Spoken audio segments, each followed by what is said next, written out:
우리가 주일 첫 이렇게 말씀을 듣게 되는데요.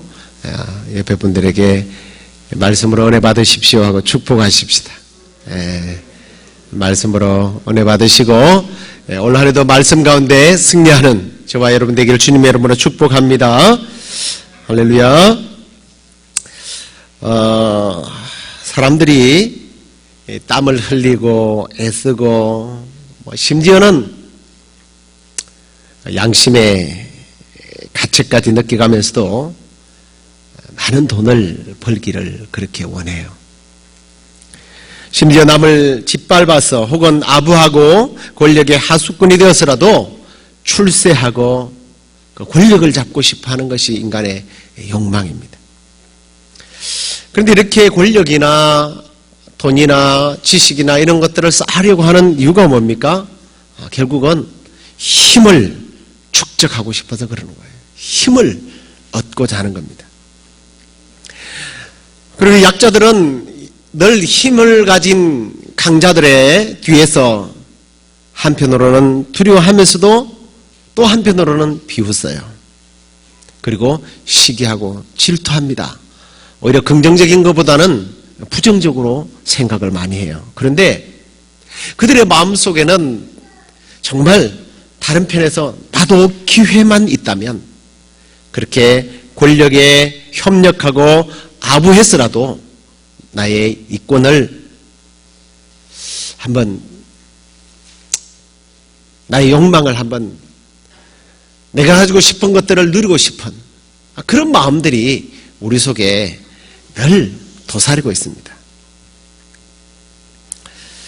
이렇게 세상은 늘 힘에 의해서 힘을 가지려고 하는 자와 또 빼앗기지 않으려고 하는 자들과 팽팽한 어떤 기싸움을 하고 있는 것들을 우리가 보게 돼요.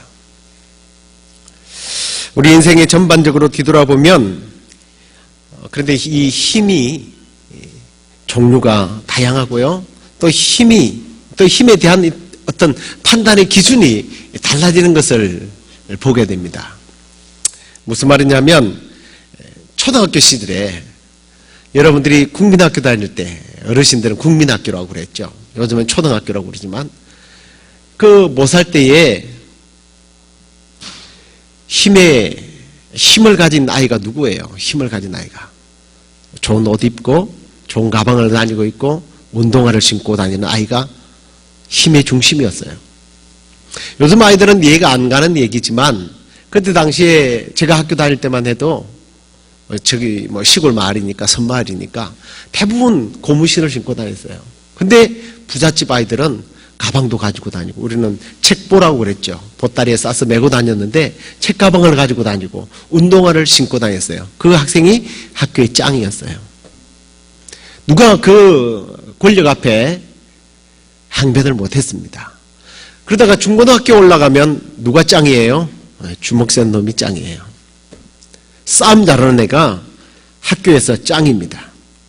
그리고 그 권력을 배경으로 해서 그룹들이 형성돼요. 많이 들어보셨는지 모르겠습니다. 남자들은 칠공자파, 여자들은 칠공주파 이래가지고 이름들을 날렸죠. 그러다가 대학교를 갑니다. 그러면 대학교에 가면 이제는 더 이상 주먹이 통하지 않아요. 대학교에는 누가 최고예요? 누가 짱이에요? 공부 잘하는 아이. 아니 좀 다르게 표현하면 공부 잘해서 좋은 대학교 가서 좋은 대학교에 배지를 달고 다니는 학생들이 힘이 있었습니다. 그러다가 이제 사회생활을 시작합니다. 생활을 시작하면 뭐니 해도 머니를 많이 버는 사람이 이거예요. 최고예요. 동창회를 가도 사업 그리고 또 직장에서 돈을 많이 버는 동창들이 왕노릇을 합니다. 제가 한 5년쯤 된 것 같아요. 저희 고향 삼천포에 갔다가 목욕탕에 갔는데 아주 학교에서 제일 주먹을 잘 쓰는 친구를 만났어요. 근데 한 5년 전이니까 아직 50은 안 된 나이인데도 불구하고 한국 나이는 그때 50이겠지만 그럼 내 나이가 들통났네. anyway, 아니, 웬 영감님이 목통에 왔는데 많이 본 사람 같아요. 근데 그 친구가 저를 보더니 명훈아, 너는 어떻게 얼굴이 하나도 안 바뀌었니? 그래요. 아부를 잘하더라고요. 그러면서 저보고 어디 사냐고. 그래서 미국에 있다 그랬더니 이 친구가 갑자기 꼬리를 탁 내리면서 저를 막 존경하는 눈으로 보는 거예요. 근데 이 친구가 학교에서는 보통 그냥 뭐 밑에 있는 아이들하고는 말도 안 섞었어요. 그 정도로 폭력을 휘두르고 주먹이 최고였어요. 그런데 그 나이트클럽이라고 그러죠. 그런 데서 기도도 하고 깡패도 하고 뭐 이러다가 병들어서 완전히 영감님이 되어서 이제는 정말 힘이 없는 그런 모습 앞에서 저도 모르게 벌거벗은 모습으로 힘을 딱 주고 어깨를 펴고 당당하게 이 친구 앞에서 걸어 다녔습니다. 이게 인생이에요. 작년 연말에 한국에서 참 안타까운 소식을 우리가 접하면서 많은 염려와 걱정을 하고 있고 아직도 끝나지 않는 숙제로 참 우리 민족에게 큰 위기를 안겨준 일이 있었습니다. 자기에게 주어진 힘을 잘못 사용한 사람이 있는가 하면 또 다른 한편에서는 그 권력의 힘을 이용해서 자기의 이속을 차리는 사람들 때문에 나라 전체가 지금 위기에 빠져 있습니다. 사람들은 자기가 한 일이 아니기에 촛불을 들고 시위를 하고 있습니다만, 그래요, 탄핵을 외치고 있습니다만 누군가가 자기에게 건강을 주겠다, 지식을 주겠다, 권력을 주겠다, 재물을 주겠다, 지위를 주겠다, 권력자가 그러면 마다할 사람이 누가 있겠어요? 뒤도 돌아보지 않고 덥석 울죠. 그래요, 사람들은요 누구나 할 것 없이 강력한 힘을 원합니다. 왜요? 행복하고 싶어서 그렇다는 거예요. 불행하기를 원하지 않기 때문입니다. 이건 부인할 수 없는 사실이에요. 성경에도 이런 힘의 원리 때문에 강자 앞에서 피해를 보는 약자들의 이야기가 제법 많이 등장을 해요. 그 중에 사사기 18장 26절에 보면 이런 말씀이 나와요. 단자손이 자기 길을 행한지라 미가가 단자손이 자기보다 강한 것을 보고 돌이켜 집으로 돌아갔더라. 이게 좀 이제 배경을 좀 알아야 되는데, 이 사사기 후반부는 성경을 읽다 보면 이게 정말 신앙 공동체의 이야기가 맞는가 할 정도예요. 정말 가슴 아픈 내용들이 성경에 쓰여지지 말아야 할 내용들이 너무 많이 기록되어 있습니다. 그런데 오늘 이 내용은 이런 이야기예요. 단 지파가 새로운 땅을 개척하기 위해서 원정을 갔다가 미가의 집에 있는 레위 제사장을 만나게 됩니다. 그런데 이 레위 제사장은 무엇을 하고 있었느냐면 이 미가의 집에서 신상과 에봇과 드리빔, 그 제사장이 입고 있는 것을 말해요. 그리고 우상을 하나 만들었습니다. 그걸 가지고 백성들을 회유시키는 일을 하고 있었어요. 이게 하나님이야. 그래서 하나님을 섬기게 만들고 돈을 받고 월급을 받고 거기서 빌붙어 살면서 이 미가와 함께 불을 축적해 나가고 있었습니다. 그런데 단지파가 와서 보니까 이게 돈이 되거든요. 그래서 신상만 뺏어가면 제사장이 없으니까 신상과 그리고 제사장까지 강탈을 해서 자기 단지파로 돌아가고 있는 거예요. 그 미가의 편에 볼 때는 이제는 사업이 끊어진 거 아닙니까? 그래서 계속 뒤따라가면서 안 되는데요, 돌려주세요. 그러면 안 되죠. 뭐 하나님이 벌하실 거예요. 뭐 이래가면서 하나님을 그때 팔아가면서, 그러니까 오늘 이 단지파가 너 자꾸 따라오면 죽일 거야. 너만 죽이는 게 아니라 너 가정까지 다 죽일 거야. 그런 이야기를 합니다. 종교의 힘, 물질의 힘, 군사력의 힘이 여기 다 동원되죠. 이 잘못된 힘들이 세상을 힘들게 하고 상대방을 힘들게 하고, 그리고 심지어는 이런 잘못된 힘들이 하나님의 존재까지도 망각하게 만드는 그런 일들이 일어났다는 그런 이야기가 기술이 되어요. 그러다가 맨 마지막에 가서 성경은 이렇게 기록을 합니다. 그때에 이스라엘 왕이 없으므로 사람이 각각 그 소견에 오른 대로 행하였다. 법보다 주먹이 가깝다. 라는 우리나라 속담이 있습니다. 물리적인 힘의 논리가 사상이나 윤리나 도덕이나 종교의 힘보다 더 강하다. 그런 이야기가 종교의 신앙의 공동체였던 이스라엘에서 자행되고 있었다는 겁니다. 힘의 논리가 인간의 자기의 소견대로 행하였더라 라는 말과 오늘 동일시되는 그런 내용이 성경에 기록되어 있는 거죠. 여기에는 상식도 법도 없고 힘만 존재하는 거예요. 그러나 믿음의 사람의 삶의 태도는 다릅니다. 완력이나 물질이나 힘이 세상을 지배하는 것이 아니라 하나님께서 세상을 지배한다. 이게 믿음의 사람들의 고백이에요. 우리가 잘 아는 다윗의 그 시 중에 시편 18편에 보면 나의 힘이 되신 여호와여 내가 주를 사랑합니다 라는 고백이 있습니다. 2017년도 새해는 그 어떤 힘과 비교할 수 없는 절대적인 힘을 가지신 분이 바로 우리가 섬기는 그 하나님이신 줄로 믿고 그분을 사랑하고 그분께 순종하고 그분께 예배하고 그분을 따르는 저와 여러분 되기를 주님의 이름으로 축원합니다. 오늘 설교 제목이요, 힘과 평강이 넘치는 교회예요. 우리가 매년 새해마다 이제 새해에 비전을 꿈꾸면서 표를 정하게 됩니다. 올해는 어떤 비전으로 어떤 표를 가지고 우리가 마음을 하나로 묶어서 주님의 나라를 세워갈까 고민하면서 기도하던 중에 하나님께 받은 말씀이 오늘 이 제목의 말씀이고 우리가 읽었던 마지막 부분의 11절의 말씀이에요.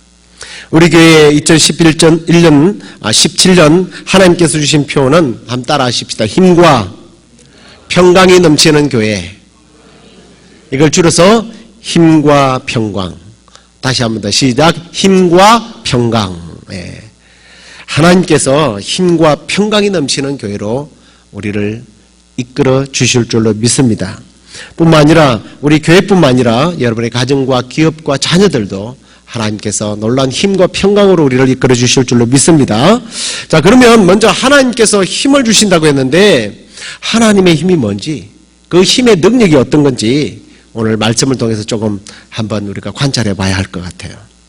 오늘 이 시편 속에 하나님의 힘이 묘사되어 있는데요, 만물 안에 깃든 하나님의 그 위대하신 웅장한 이런 내용들이 마치 시청각 어드벤처 그 영화를 보는 듯한 그런 느낌의 내용들이 1절부터 9절까지 쫙 전개되는 것을 보게 됩니다. 그런데 그 중에서 하나님의 힘에 대한 묘사를 하면서 뭐라고 말하느냐면 계속 반복되는 전미어 같은 게 있는데 그게 뭐냐면 여호와의 소리예요. 여호와의 소리. 다시 말하면 여호와의 말씀이 힘이다라는 말이에요. 그래서 그 여호와의 말씀이 적용할 때 어떤 일이 일어나느냐 요약으로 정리했습니다. 무리에 있다, 힘이 있다, 여호와의 소리가 위험차다, 여호와의 소리는 백향목을 꺾어버린다, 나무를 마치 송환처럼 펄떡펄떡 뛰게 하고 레바논 산과 그리고 시론산, 이 유일하게 이스라엘에서 눈이 내리는 헤르몬산, 이 헤르몬산이 펄떡펄떡 뛴다는 거예요. 화염을 가르고 또 광야를 진동케 하고 암사슴을 낙태케 하고 살림을 맑게 벗겨버리시는 아주 무시무시한 아주 리얼한 묘사를 오늘 시편 29편에서는 하고 있습니다. 이게 여호와의 말씀, 여호와의 소리라는 거예요. 그래서 여호와의 힘과 여호와의 소리가 하나 동급으로 취급이 되고 있는 것을 보게 됩니다. 아무튼 이 모습을 통해서 하나님께서 말씀으로 마치 천지를 창조하시는 듯한 그러한 느낌을 우리가 받도록 하고 있어요. 그런데 이렇게 하나님께서 말씀으로 세상을 쥐락펴락하는 것 같지만 하나님의 능력이 이 정도로 나타내고 있다는 표현이지만 자세하게 이것을 관찰해 보면 사실은 지금 이 장면은 마치 노아의 홍수 때의 기자가 보고 있었다면 그것을 묘사하는 마치 그것을 기사화하는 장면 같다는 느낌을 받게 됩니다. 하나님께서 창조하신 창조물을 그 권능의 힘으로 말씀의 능력으로 다시 파괴해버리는 그러한 느낌을 우리에게 준다는 거죠. 하나님의 나팔 소리가 천지를 진동하는 그날, 말씀으로 세상을 심판하는 그날, 악이 심판을 당하고 불의가 심판을 당하고 의인은 천국으로 악인은 지옥으로 보내는 그러한 과정이 바로 오늘 우리가 읽었던 이 말씀 속에 등장하는 하나님의 파워, 하나님의 힘을 우리가 느끼게 하는 부분입니다. 그러나 중요한 사실은 그럼에도 불구하고 악인들은 심판을 당하고 죄인들은 지옥을 가지만 하나님께서는 그 살아가는 택한 자들에게, 그 의인들에게 힘과 평강을 주신다. 그것을 누리게 될 것이다. 이게 오늘 시편 29편의 전체적인 요약입니다. 하나님께서 당신의 사랑하는 그 백성들을 심판 중에도 권능의 힘으로 보호하셔서 심판이 건너갈 수 있도록, 마치 출애굽하는 10번째 그 재앙 가운데서 하나님의 사람들의 집을 천사의 진노의 천사가 건너가듯이 평안과 은혜가 그 사랑하는 자들에게 임할 것을 말씀하고 있는 것입니다. 그런데 저는 이 시편 29편을 읽으면서 왠지 찬송가 79장이 자꾸 떠올랐습니다. 우리가 나중에 부르게 될 것입니다만, 피난처 있으니 환난은 당하자 이리 오라. 땅들이 변하고 물결이 일어나 산 위에 넘치되 두렵지 않네. 이방이 떠늘고 나라들 모여서 진동하나 우리 주 목소리 한번 말하시면 천하의 모든 것 망하겠네. 만유주 여호와 우리를 도우시니 피난처여 세상의 난리를 그치게 하시니 세상에 창검이 쓸데없네. 우리 4절을 같이 한번 읽어볼까요? 높으신 여호와 우리를 구하니 할렐루야. 괴로움이 심하고 환난이 극하나 피난처 있으니 여호와요. 아멘. 특별히 이 절에 우리가 한번 찬양을 한번 불러볼까요? 이방이 떠들고 나라들 모여서 진동하나 우리 주 목소리 한번 말하시면 천하의 모든 것 망하겠네. 요즘요, 사람들에게 요즘 어떠세요? 라고 물어보면 고민도 안 하고 뭐라고 대답하느냐 하면 힘들어요. 별로 안 좋아요. 힘들대요. 특히 우리 이민자의 삶이 참 녹록하지가 않습니다. 재정적인 문제, 건강의 문제, 자녀들의 문제, 저 같은 경우에는 언어 문제, 그리고 교회 문제. 세상이 좋아질 것 소망하고 있지만 점점 악해지고, 심지어 믿는 사람들이 믿음을 지키기에 너무나 힘든 그런 시간들이 계속 다가오면서 사람을 지치게 해요. 심지어는 포기하게 만들어요. 그리고 불안하게 만들고 불신하게 만들고 원망하게 만들고 믿음이 떨어지게 만듭니다. 그러나 우리가 이 불렀던 찬양처럼 그럼에도 불구하고 우리 주 하나님께서 그 소리 한번 바라시면 모든 불의와 횡포와 거짓 영들, 특별히 그 거짓 영들에 의한 하수인들이 결정하고 실행하고 있는 그런 법들과 탄압과 압제와 거짓된 종교들이 다 수치를 당하게 되고 두려워 떨게 될 줄로 믿습니다. 그게 우리 하나님의 여호와의 입에서 나오는 말씀의 능력이라는 거예요. 그러나 그럼에도 불구하고 우리의 믿음의 사람들은 평강을 주신다고 말씀합니다. 다시 한번 축복하고 싶습니다. 2017년 한 해는 우리 교회도, 여러분의 가정도, 여러분의 자녀들도 하나님의 힘과 평강으로 인하여 충만하시고 승리하시기를 주님의 이름으로 축원합니다. 그러면 문제는 하나님께서 왜 우리에게 이런 놀라운 힘과 하나님의 평강을 주시느냐 하는 거예요. 오늘 11절을 다시 보시면 여호와께서 자기 백성에게 힘을 주신다. 자기 백성에게 평강의 복을 주신다. 그렇게 말씀하고 있습니다. 하나님께서는 우리에게 힘과 평강을 주시는 이유가 자기 백성이기 때문이라는 거예요. 이사야서 43장 1절 말씀에 보면 야곱아 너를 창조하신 여호와께서 이제 말씀하시느니라. 이스라엘아 너를 조성하신 자가 이제 말씀하시느니라. 너는 두려워 말라. 내가 너를 구속하였고 내가 너를 지명하여 불렀나니 너는 내 것이라. 누가 내 것이라고요? 내가? 아니요, 이스라엘 백성들이. 이건 분명히 할 건 해야죠. 이 말씀은 여러분에게 주신 말씀 아니에요. 이걸 나에게 주신 말씀이라고 막 우기는데 아니에요. 여러분에게 준 말씀 아니에요. 이스라엘 백성들에게 주신 말씀이에요. 유대인들에게 주신 말씀이에요. 유대인은 하나님의 것이에요. 하나님의 백성이에요. 그런데 놀랍게도 예수 그리스도께서 이 땅에 오셔서 우리를 대신하여 피를 흘리시고 피의 값을 지불하셔서 이방인인 우리를 그분의 피로 사버렸어요. 그래서 우리가 하나님의 친백성이 되어버린 겁니다. 그래서 베드로전서 2장 10절에는 이와 같이 말씀을 합니다. 우리 함께 같이 믿음으로 선포하면서 읽겠습니다. 너희가 전에는 백성이 아니더니 이제는 하나님의 백성이요 전에는 긍휼을 얻지 못하였더니 이제는 긍휼을 얻은 자니라. 아멘. 우리가 누구라고요? 하나님의 백성이 되었다고요. 이스라엘 나라 백성만이 아니고 우리도 하나님의 백성이 되었다 뿐만 아닙니다. 로마서 9장 25절 26절 같이 읽겠습니다. 호세야 그래도 이르기를 내가 내 백성 아닌 자를 내 백성이라 사랑치 아니한 자를 사랑한 자라 부리리라. 너희는 내 백성이 아니라 한 그곳에서 저희가 살아계신 하나님의 아들이라 부름을 얻으리라 함과 같으니라. 이건 로마서 말씀이 이 호세에서 2장 23절에 나오는 말씀을 바울이 인용한 거예요.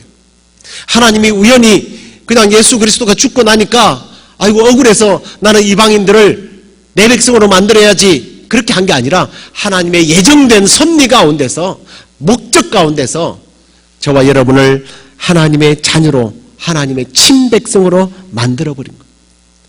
이건 그냥 하나님의 백성 정도가 아니라 사도 바울은 뭐라고 그랬어요? 우리가 그분을 아빠, 아버지로 부를 수 있는 자격자로 만들어버렸다라고 말합니다. 저와 여러분이 바로 그런 자격이 된 줄로 믿습니다. 아멘. 네, 저와 여러분이 하나님의 백성이요 하나님의 자녀가 되어버렸어요. 얼마나 놀라운 축복인지 모릅니다. 그래서 오늘 이 시편 29편 11장 자기 백성들에게 하나님께서 힘을 주시고 자기 백성들에게 평강을 주신다는 이 말씀이 우리에게도 동일하게 적용된다는 겁니다. 그리고 구체적으로 힘은 어디서부터 온다고 말씀하느냐? 11절에 여호와께서 계속해서 여호와로부터 오는 힘입니다. 하나님으로부터 오는 힘이라고요. 이 여호와께서 주시는 힘이 얼마나 대단하느냐? 오늘 사사기 이야기를 계속하게 되는데요. 사사기 6장에 보면 여호와의 사자가 기드온을 찾아가서 설득하는 장면이 나옵니다. 14절에 보면 여호와께서 그를 돌아보고 가라사대 너는 이 내 힘을 의지하고 가서 이스라엘 미디안의 손에서 구원하라. 내가 너를 보낸 것이 아니냐 라는 말을 합니다. 이 말하기 전에 하나님의 사자가 정말 숨어서 타작을 하고 있는 아주 소심한 이 기드온에게 하나님의 큰 용사여, 이때 하나님의 큰 용사의 조건에 전혀 미치지 못하는 사람이에요. 그런데 여호와께서 그에게 힘을 주셔서 하나님의 입장에서 볼 때는 이미 그는 하나님의 큰 용사가 되었다는 얘기예요. 그래서 하나님의 힘을 가지고 미디안을 쫓아내고 이스라엘 백성들을 구원할 사사로 세우겠다는 겁니다. 기드온에 살던 시기에는 미디안에게 노예처럼, 아니 노예였죠. 이스라엘 백성들은 식물을 농사지으면 다 강탈돼 당했습니다. 강탈을 당했어요. 그리고 심지어는 그런 양들, 소나 뭐 이런 것들을 이스라엘 땅에서는 양의 소리가 들리지 않았습니다. 염소의 소리가 들리지 않았어요. 그렇게 빼앗겼던 이스라엘 백성들을 그들이 드디어 하나님께 부르짖자 이 소심한 사람 기드온에게 하나님께서 큰 용사여 여호와께서 너와 함께 계신다. 그러면서 하나님께서 힘을 공급해 주셨어요. 그 힘을, 하나님이 주시는 힘을 의지하고 너는 나가라는 거예요.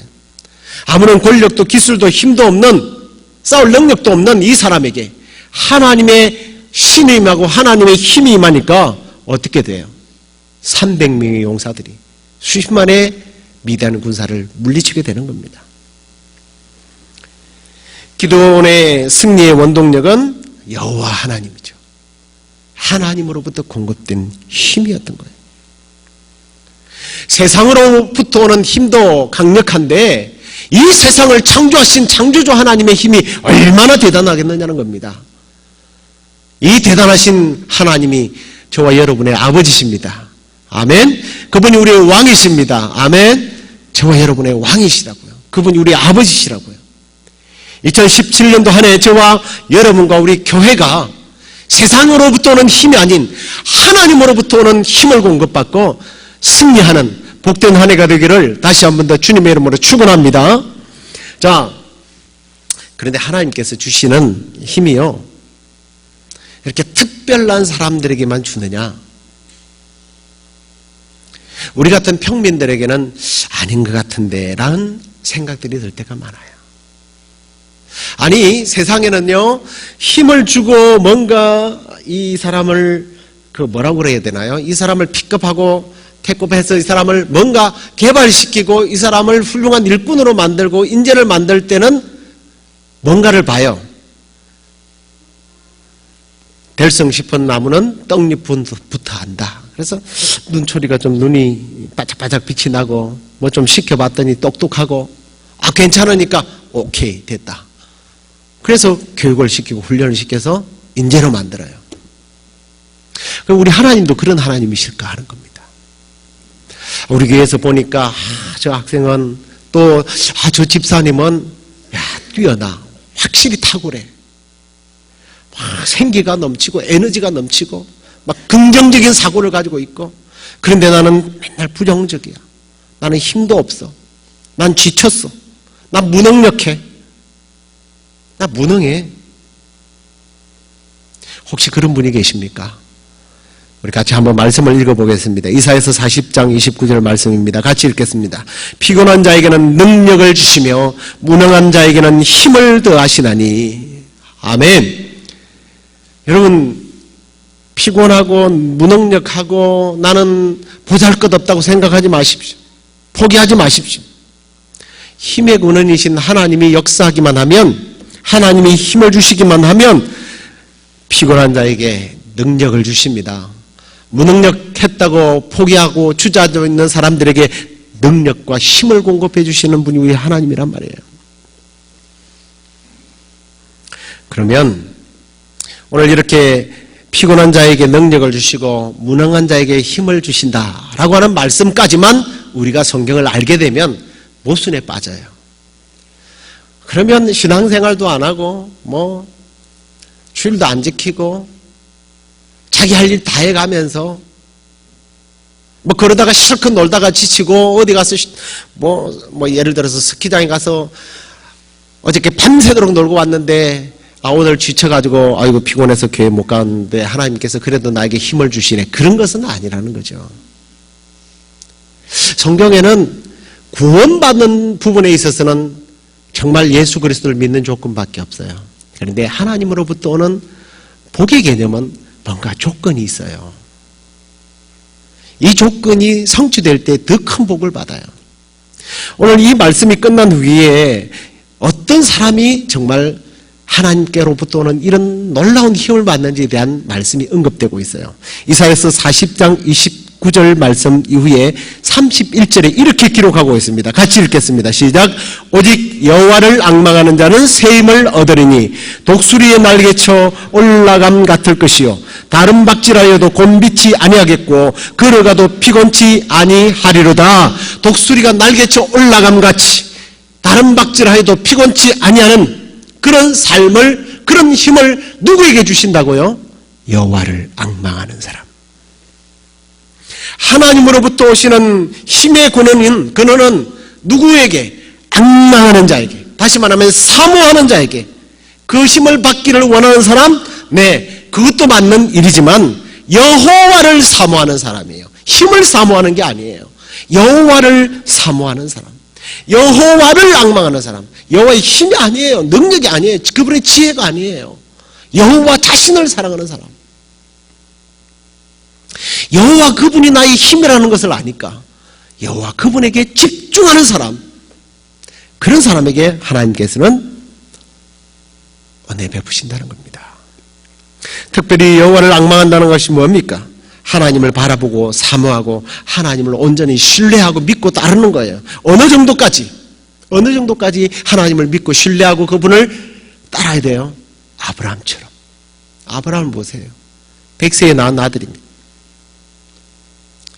아무리 봐도 인간적인 측면에서 볼 때는, 우리가 인간적으로 해석을 해보면 하나님보다는 이 아이가 더 집중이 되어 있어야 돼요. 이 아이를 위해서라면 뭐든지 할 수 있어요. 그래서 하나님이 테스트 했잖아요. 내 자녀를 바쳐라. 정말 하나님을 앙망하는지, 아니면 하나님의 필요에 의해서 그를 행복하게 해줄 조건이 되니까 아부하고 있는 건지 하나님이 보고 싶었던 거예요. 모리아산에 올라가서 자기 아들을 죽이러 갈 때 하나님이 당황하셨어요. 아브라함아, 아브라함아, 내가 너를 사랑하는 줄 알았다. 네가 나를 앙망하는 줄 알았다. 네가 나를 신뢰하는 줄 알았다. 그때 하나님께서는 그 자손 대대로 복을 주시는 거예요. 특별히 그러면 여호와를 앙모한다, 사모한다, 신뢰한다는 것이 구체적으로 뭔가? 좀 구체적인 걸 따져봐야 되지 않겠어요? 시편 65편에 보면 주의 전에서 한 날이 궁정의 첫날보다 낫다라는 고백이 있습니다. 그러면서 4절에 보면 이런 고백을 해요. 같이 읽겠습니다. 시작.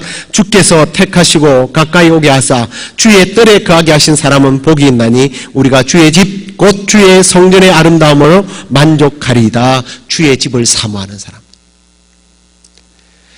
우리가 물론 보이지 않는 하나님을 섬겨요. 그래서 나 하나님 믿습니다라고 이야기할 수 있어요. 교회를 안 다니면서 하나님을 믿습니다라고 말할 수 있습니다. 나 신앙 좋다고 말할 수 있어요. 그러나 표면적으로 드러나는 게 뭐예요? 여호와의 전을 사모하는 사람인지 아닌지. 이걸 보면 그 사람이 신앙이 있는 사람인지 없는지 알아요. 세상에서 제일 신앙 좋은 사람처럼 이야기하면서 교회에 1년에 한두 번씩 나오는 사람들이 있어요. 신앙 없는 사람들이에요. 여호와 앙망하는 사람 아니에요. 사모하는 사람 아니에요. 여호와 신뢰하는 사람 아니에요. 심지어 믿는 사람 아니에요. 거짓말이에요. 거짓에 속아 사는 사람들이에요. 물론 그런 사람들도 하나님의 일반적인 은총에 의해서 복을 받을 수 있어요. 그건 거짓의 복입니다. 그것은 진노를 쌓는 것뿐이에요. 멸망할 나를 위해서 돼지가 도살장에 가기 위해서 살을 찌우는 것처럼 멸망할 나를 위해서 진노를 쌓는 거예요.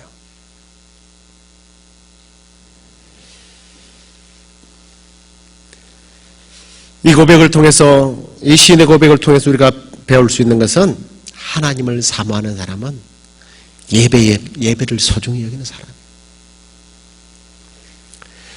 주님의 날을 온전히 구별해서 정말 주님의 날을 힘써 지키려고 노력하는 사람. 그래요. 정말 아파서 못 나오는 경우는 어쩔 수 없죠. 정말 어디 멀리 떠나서 못 나오는 경우에는 어쩔 수 없죠. 그러나 전심으로 예배를 찾으려고 노력하는 사람, 예배를 통해서 하나님을 바라는 사람, 예배를 통해서 하나님의 말씀을 사모하는 사람, 예배를 통해서 하나님을 영화롭게 하려고 정말 마음과 뜻과 성품을 다해서 힘을 다해서 주 너희 하나님을 사랑하려고 하는 사람, 그런 사람들에게 하나님의 힘과 하나님의 평강이 임한다는 것이 성경에, 이게 성경을 갖다가 하나만 보지 말고요, 이게 성경의 맥이에요. 우리 새해에는 매주일마다 여호와 하나님을 앙망하는 이 예배의 자리에 오셔서 정말 하나님께서 주시는, 예배를 통해서 하나님께서 주시는 힘과 평강을 여러분의 가슴에, 여러분의 삶 속에서 경험할 수 있게 되기를 다시 한 번 더 축원합니다. 하나님은요, 힘만 주시는 게 아니에요. 평강도 주신대요. 세상이 말하는 평강이 뭡니까? 힘이 있어야 된다고 그래요. 정말 그럴까요? 그 힘이 있기 위해서 아까 돈 얘기를 했는데 돈이 힘이라고 말해요. 그런데요, 그런 세상적인 힘들은요, 동시에 파괴하는 힘이 있더라고요. 돈이 힘이기 때문에 양심을 파는 사람들이 있습니다. 돈의 힘 때문에 관계가 깨어져요. 부부관계도 깨어지고 형제간에도 깨어지는 것을 보게 됩니다. 돈 때문에 남을 죽이는 일도 일어나요. 돈 때문에 비굴해집니다. 심지어 돈 때문에 신앙도 팔아먹어요.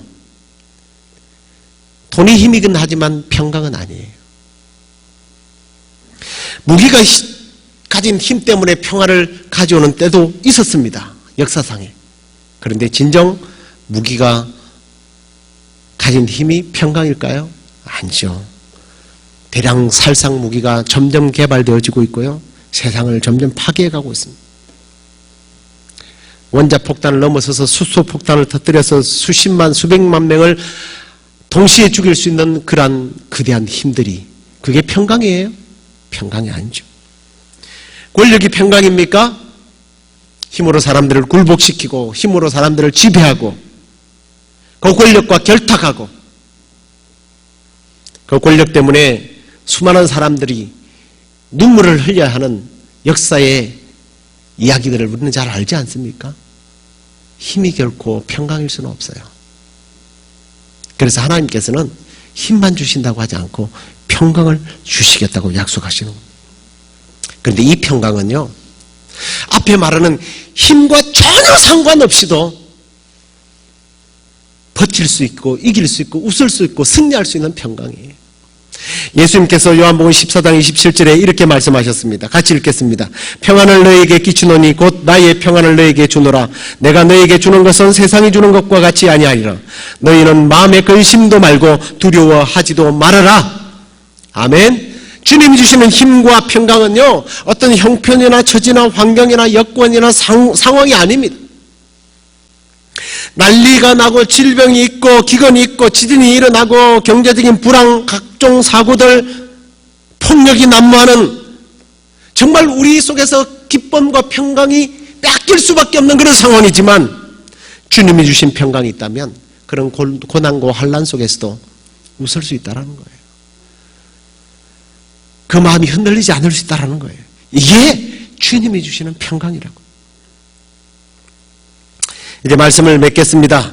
올 한 해 우리 교회 가운데 우리 자신에게 주신 이 말씀, 우리가 이 말씀을 우리 가슴에 한번 깊이 새기면서 한 번 더 우리가 읽도록 하겠습니다. 11절 말씀 시작.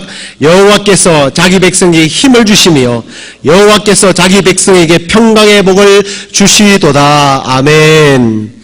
우리도 이 시인처럼 하나님의 친백성으로 하나님이 주시는 힘과 평강을 얻어서 이 땅 가운데 누리고 더 나아가서 이 하나님의 힘과 평강을 다른 사람들에게 나누어줄 수 있는 힘과 평강의 메신저들, 그런 통로가 되기를 주님의 이름으로 축원합니다.